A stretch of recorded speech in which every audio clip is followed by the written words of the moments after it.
안녕하십니까. 민법을 잡은 남자 안영찬입니다. 자, 이번 영상부터 이제 민사특별법에 관한 테마 특강이거든요. 이번 영상하고 다음 영상까지 하면 끝납니다. 흠타시죠, 여러분들? 여기까지 오시느라 고생 많으셨어요. 자, 민사특별법 해가지고 첫 번째 테마가 물론 뭐겠습니까? 주택임대차보호법이겠죠. 자, 먼저 사례를 보죠. 아주 기본적인 사례인데 중요하죠.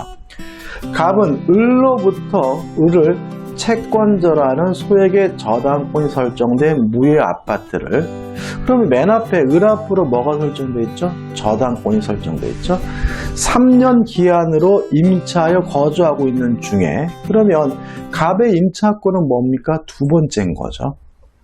무가 다시 병으로부터 다시 금전을 대출받고 저당권을 설정해 주었다. 그리고 병 앞으로 세 번째로 저당권이 설정됐네요.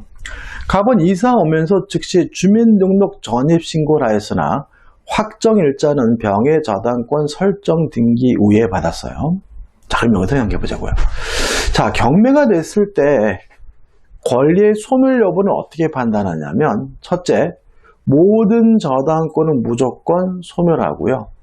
두 번째, 용의권의 소멸 여부는 최우선순위 저당권과 비교합니다. 따라서 이 갑의 주택 임차권은 을 저당권보다 늦기 때문에 경매가 이루어지게 되면 무조건 소멸하게 되고요.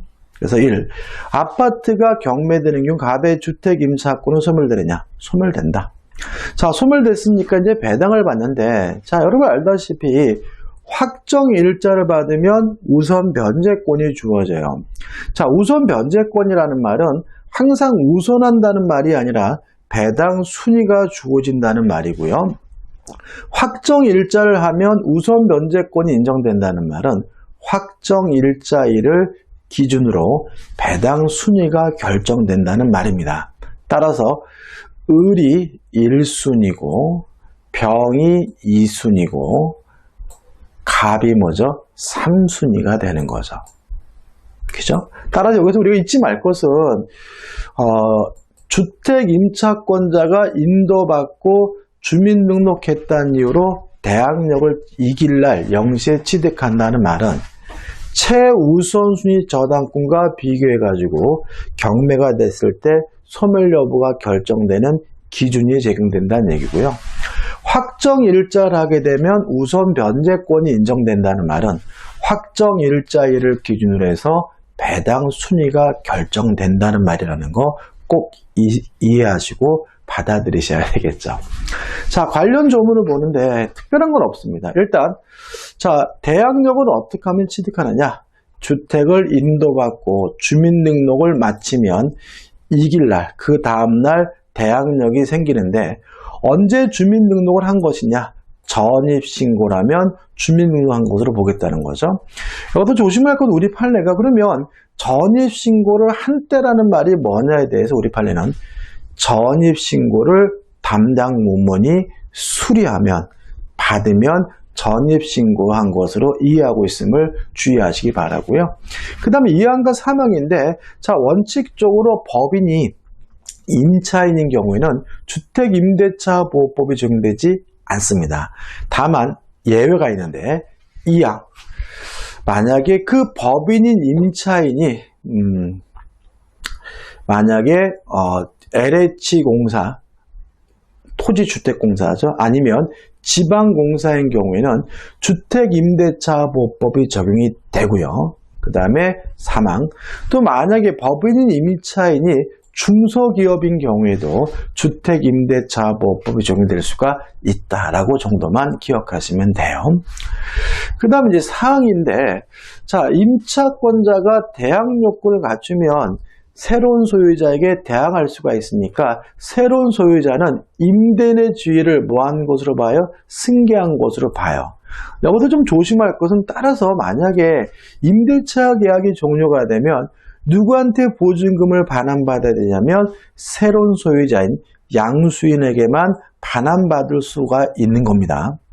양도인인 전 소유자인 임대인에게는 보증금 반환을 청구할 수가 없는 거예요.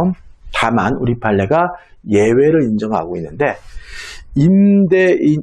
소유자가 변동된 후 상당한 기간 내에 이의를 제기해뒀다면 양도인인 전 소유자에게도 보증금 반환을 청구할 수 있다는 거 기억해 두시기 바라고요.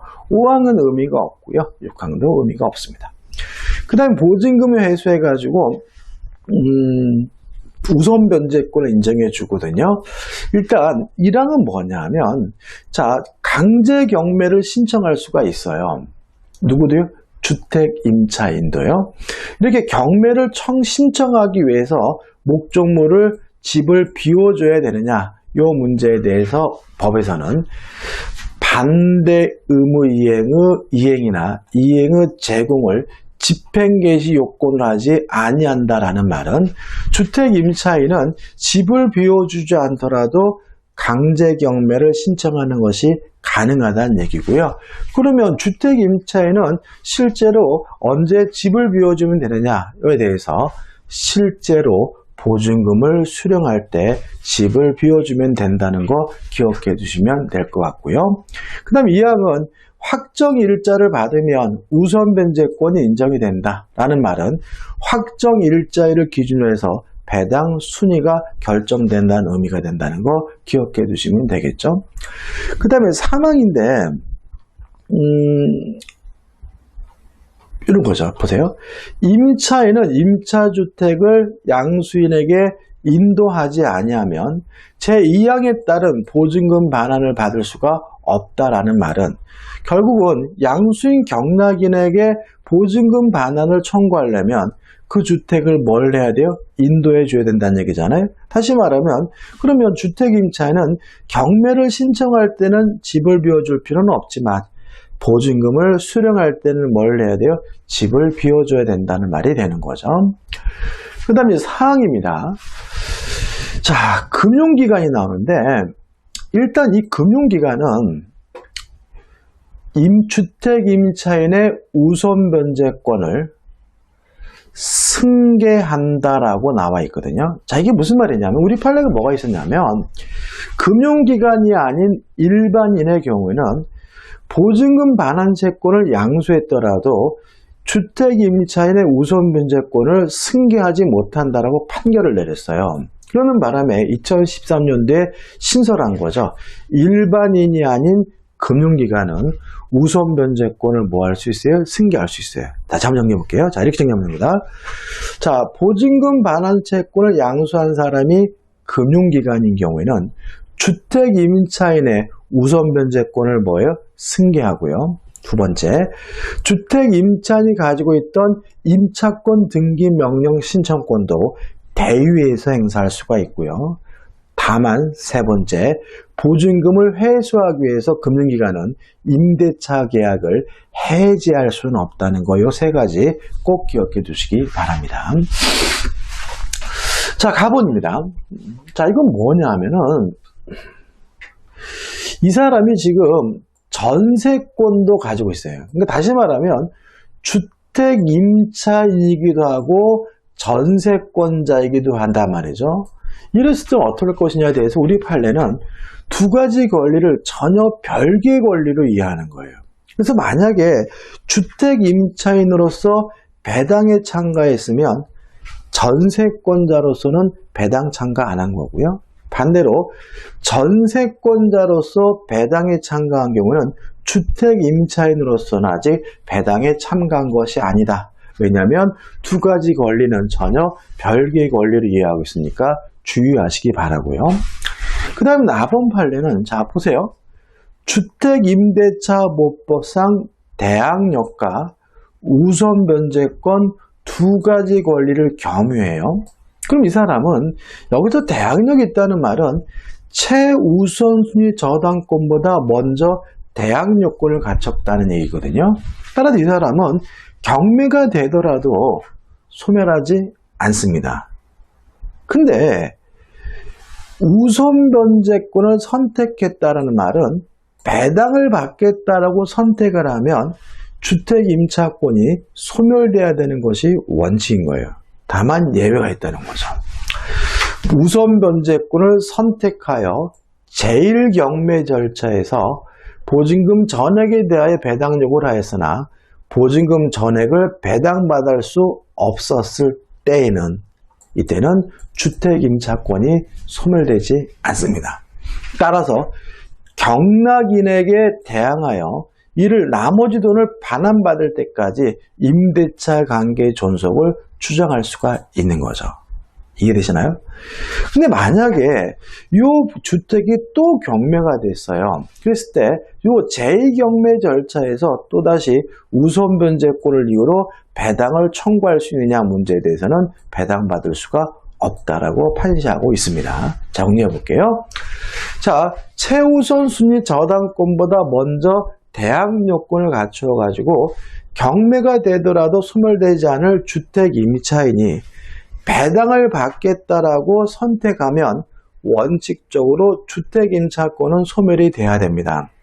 다만 보증금에 잔액이 있을 때에는 주택 임차권이 소멸되지 않습니다. 따라서 경락인에게 자신의 주택 임차권을 가지고 뭐 할 수 있는 거죠? 대항할 수가 있는 거죠.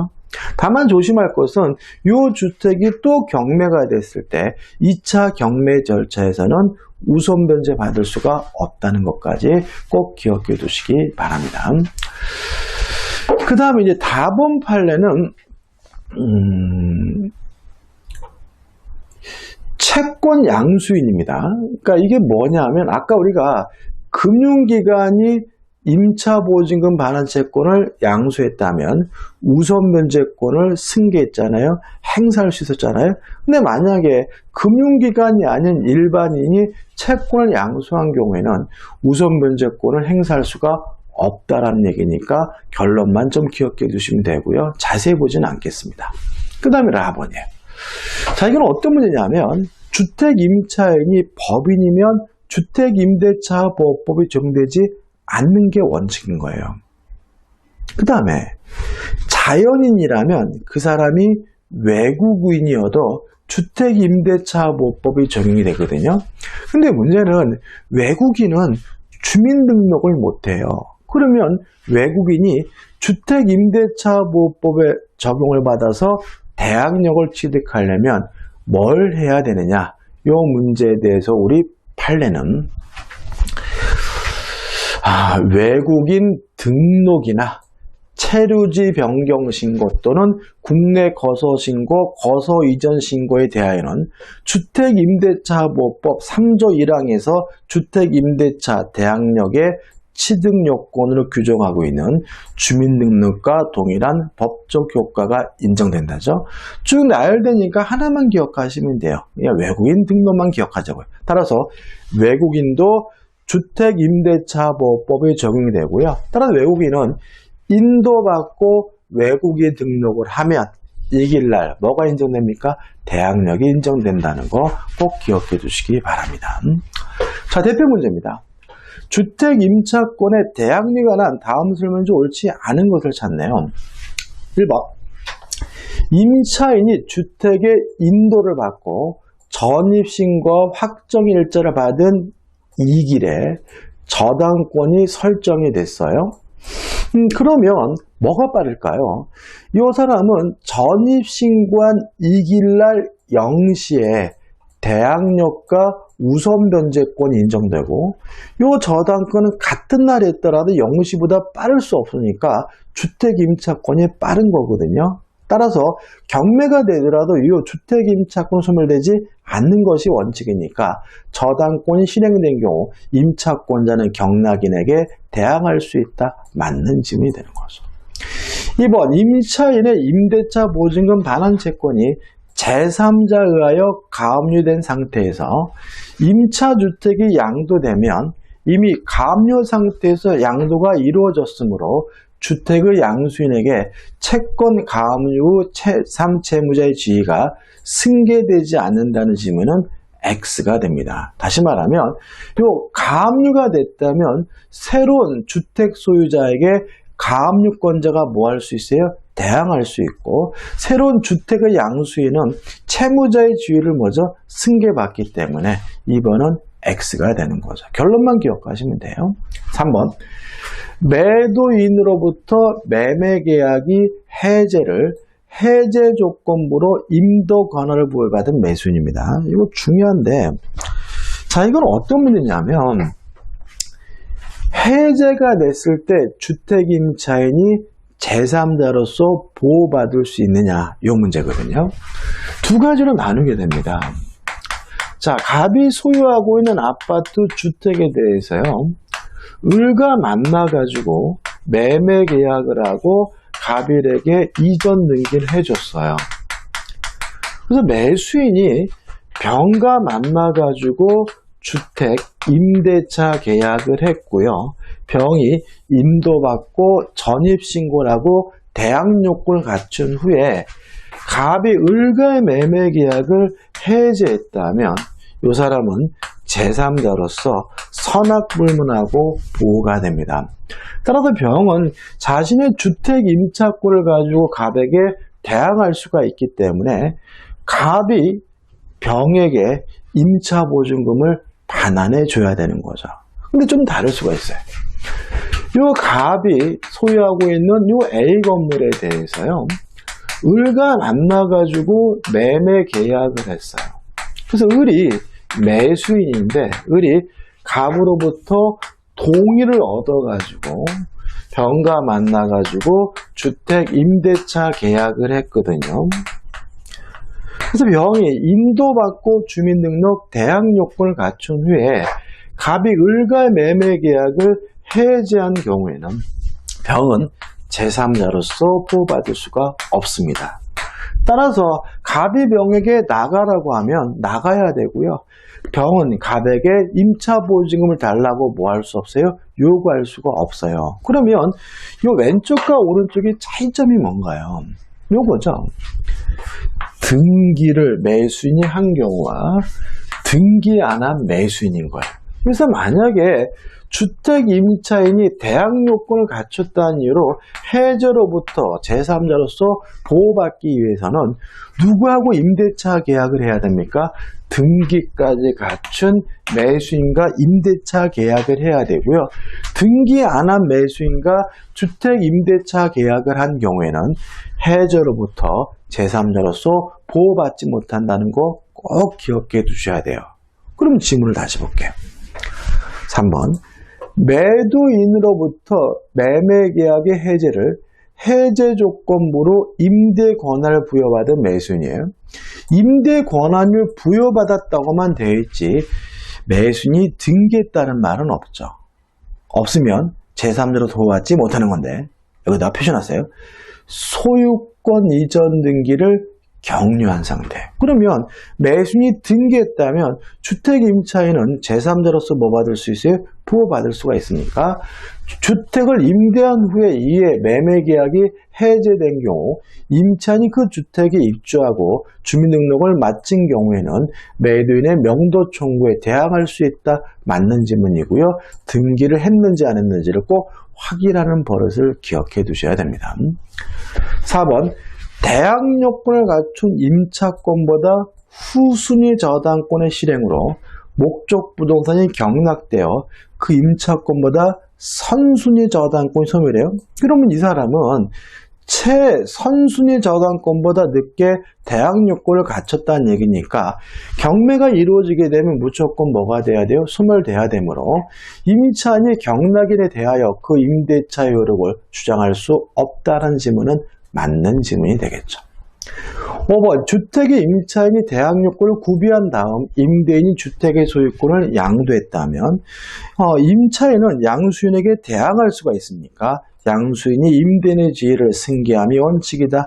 맞는 질문이죠. 따라서 옳지 않은 질문은 2번이고 2번이 제일 중요하지 않고요. 나머지 번들은 다 중요합니다. 자, 2번. 주택 임대차 보증금 중 일정액의 최우선 면제권. 이게 뭐죠? 소액 임차 보증금이라는 거고요. 틀린 것을 찾습니다. 자, 일단 1번. 보증금 중 일정액의 최우선 면제권은 주택, 건물뿐만 아니라 대지의 환가 대금에 대해서 인정된다. 맞는 질문이고요. 2번, 대제 저당권을 설정할 당시 주택이 미등기인 채로 이미 존재하였다면, 자, 일단, 주택이라면 그것이 무허가든 미등기든 주택임대차보호법이 적용이 돼요. 따라서 저당권에 기한 대제 경매 절차에서 임차인은 최우선 면제를 주장할 수 있다. 맞는 지문이 되는 거죠. 근데 조심할 것은 3번인데, 대제 저당권이 설정된 후 건물이 신축이 됐어요. 그러면 저당권 설정 당시 건물이 없었기 때문에 법정 지상권이 발생하지 않고요. 법정 지상권이 발생하지 않는다는 말은 이 건물은 철거돼야 된다는 얘기거든요. 이 건물에 있는 어떤 권리도 보호받지 못합니다. 왜요? 건물은 철거될 건물이니까요. 따라서 주택 임차인이 소액이라 하더라도 보호받지 못하거든요. 따라서 그 건물의 소액 임차인은 대지와 건물이 일괄 경매된 경우 건물과 대지의 경매 대가에 비례하여 최우선 면제액을 안분하여 배당받는다는 지문은 X가 되는 거죠.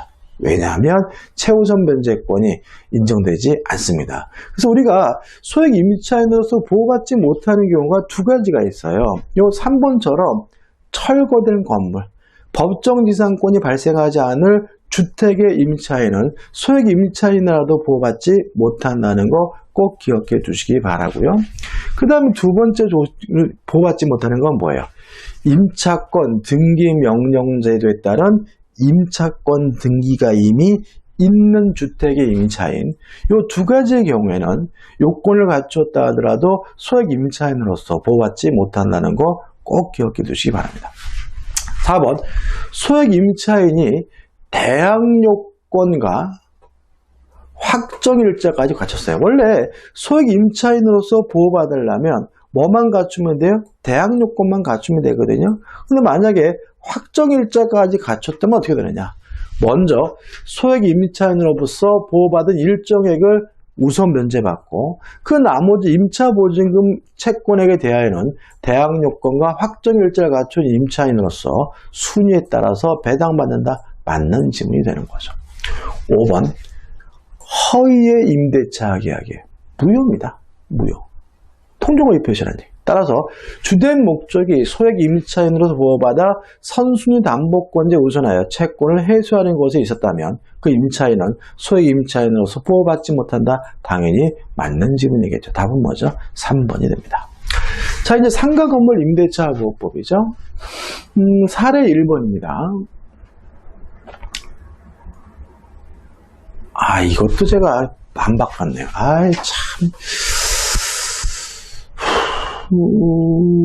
제가 참 이런 보면 이런 거는 제가 참 취약해요.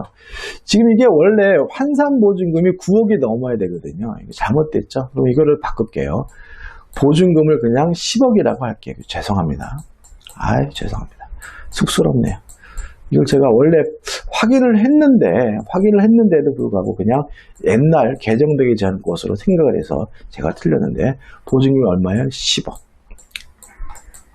이래야 제가 설명드리고 싶은 말이 돼요. 자, 사례 19입니다.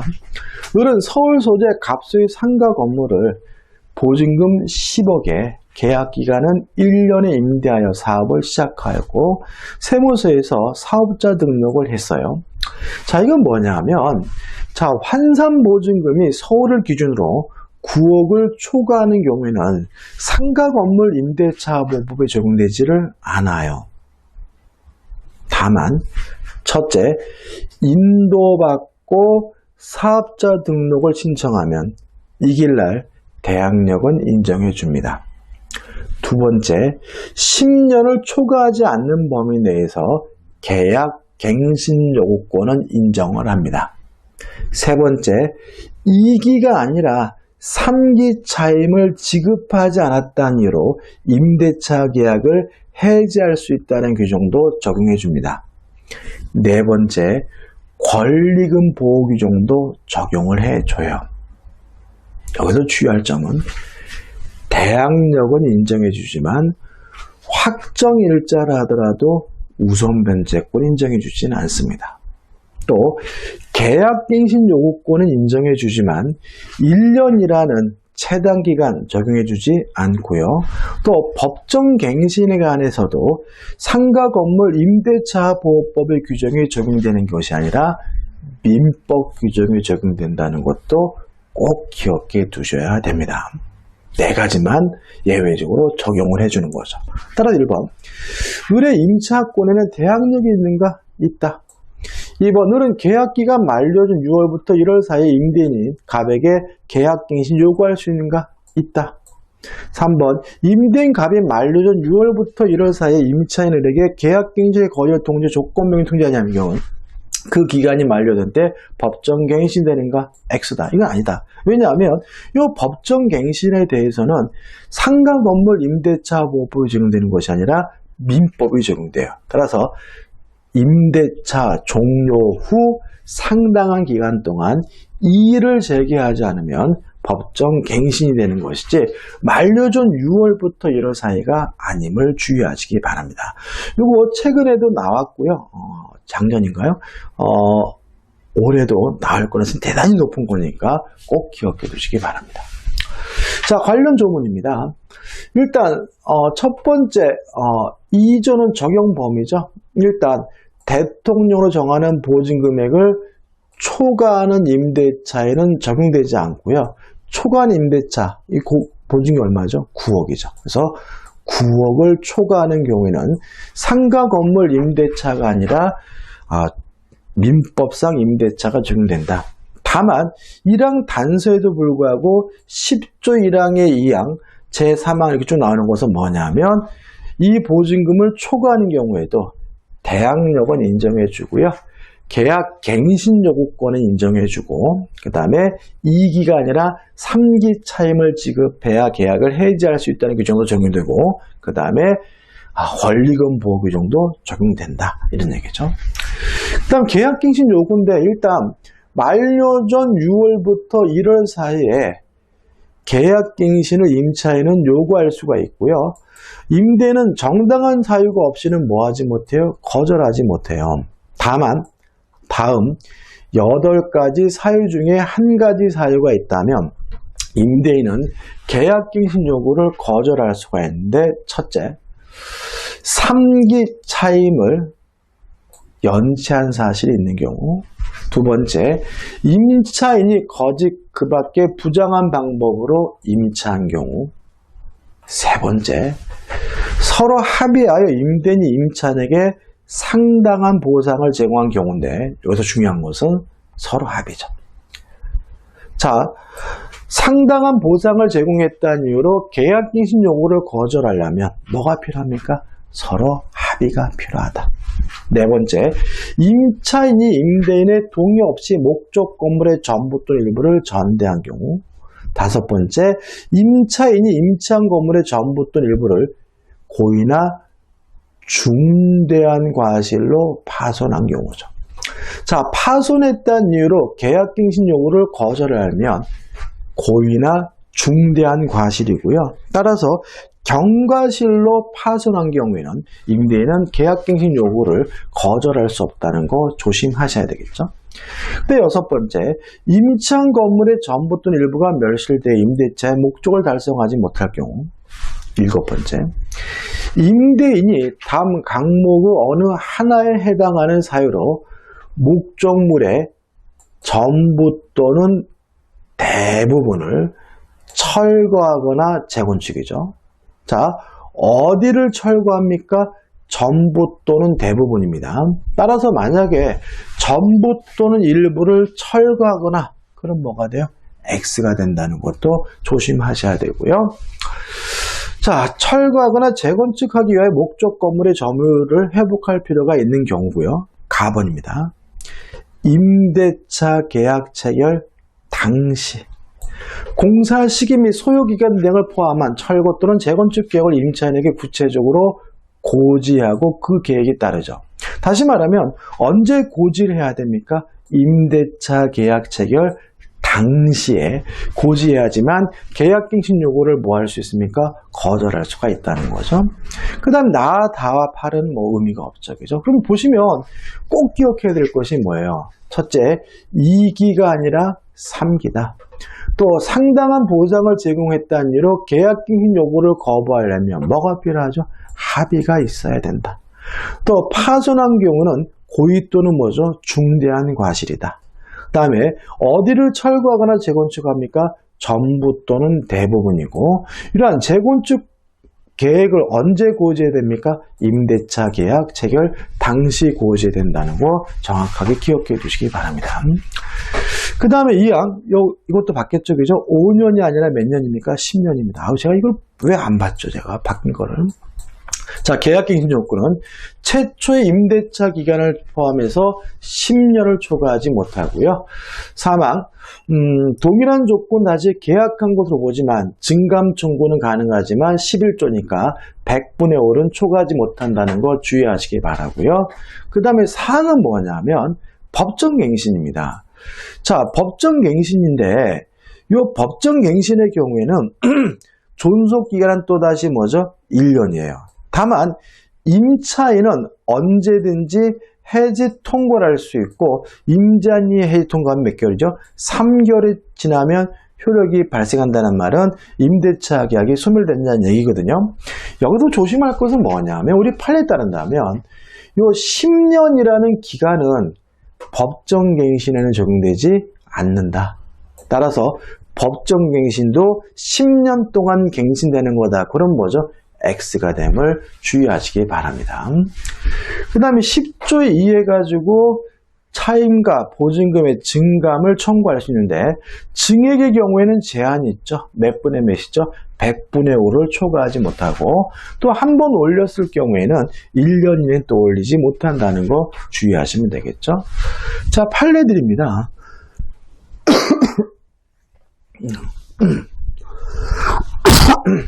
자, 가본 판례는 아까 말씀드린 것처럼 계약갱신 요구는 5년이 아니라 10년이죠. 10년을 넘지 못한다는 요 규정이 법정갱신에도 적용되느냐? 요 문제에 대해서 우리 판례는 법정갱신에는 적용되지 않는다. 따라서 법정갱신의 경우에는 10년이 지나도 자동으로 갱신되게 되는 것이지 10년이라는 기간에 제한이 있는 것은 아님을 주의하시기 바라고요. 그 다음에 나번 판례가 올해 판례입니다. 5월달 판례인데 이게 중요한 판례거든요. 자, 이건 뭐냐면, 자, 지금 권리금 회수기의 보호 규정이 있어요. 다시 말하면 임대인이 임차인의 권리금 회수를 방해하면 임차인이 임대인에게 손해배상을 청구할 수가 있거든요. 이것이 10년이라는 계약갱신 요구할 수 있는 기간에 한해서만 적용되느냐?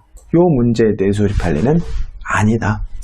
10년이 초과하여 임차인이 계약갱신을 요구하실 수가 없는 상태가 되더라도 권리금 회수기의 보호문은 있는 거다. 따라서 10년이 초과해서 임대인이 임차인의 권리금 회수를 방해했다면 여전히 임차인 임대인에게 손해배상을 청구하는 것이 가능하다는 판례니까 출제 가능성이 있으니까 꼭 기억해 두셔야 됩니다. 거의 뭐 제가 봤을 때는 80% 이상입니다.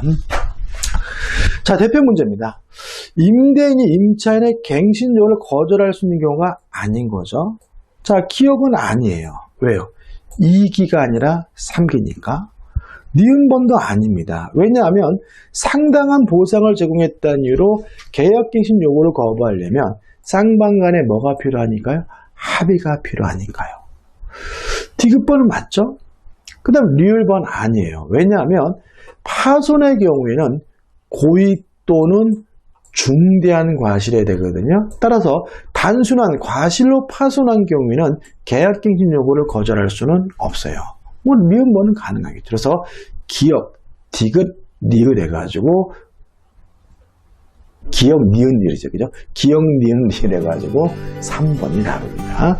자, 이번 영상 여기까지고요. 이제 다음 영상에서 가등기 담보, 집합건물법, 부동산 실명법에서 이 테마 특강을 마칠 거니까요. 조금만 참으시고 끝까지 확실히 내 것으로 정리하시기 바랍니다. 자, 이 영상이 도움이 되셨다면 구독, 좋아요 부탁드리겠습니다. 고맙습니다.